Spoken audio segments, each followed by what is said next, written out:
আসসালামু আলাইকুম। অ্যাডমিশন পরীক্ষার্থীরা, তোমাদের শৈবালের আকৃতি কোনটার কিরকম এটা মনে থাকে না? তাহলে তোমার আজকে 10 সেকেন্ডের মধ্যে কিভাবে এই যে শৈবালের আকৃতিগুলো মনে রাখা যায় দেখে নাও।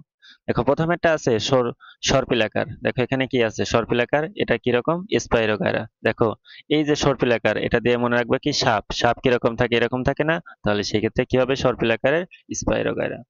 দেন তারপরে আসো, এখানে আসে জালিকাকার। দেখো তোমরা যখন পুকুরে মাছ মারতে যাও তখন কি করো? তোমরা জাল নিয়ে মাছ মারো না? তো এই যে ও আছে ওটোগোনিয়াম, এই ভিতরে এরকম দাগ টানবা। দেখো এটা কিসের মতো দেখা যাচ্ছে? জালের মতো না? তাহলে জালিকাকার, এটার নাম কি থাকবে? ওটোগোনিয়াম। দেন তারপরে আসো গার্ডল আকৃতি বা ফিতা আকৃতি।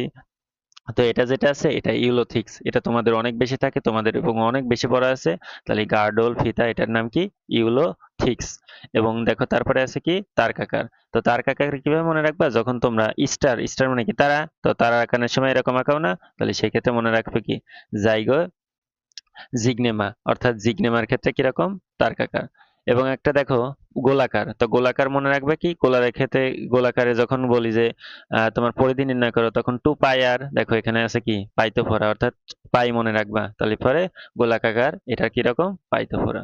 দুইটা দেখো আছে সি দ্বারা, অর্থাৎ একটা আছে পেয়ালাকার, এটার নাম কিরকম? ক্যালাইমোডোমোনাস। আর একটা থালার মতো, এটা কিরকম? সাউলারপা। তো এটা কিভাবে মনে রাখো? দেখো এটা কি?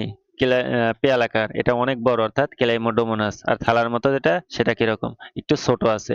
অর্থাৎ দুইটাই কিরকম? ওটা দিকে সি এর মতন থালা এরকম না, পেয়ালাকার এরকম। তো যেটা পেয়ালাকার এটা কি? বড়, তাহলে ক্লেইমোডোমোনাস। যেটা ছোট সেটার নাম কি?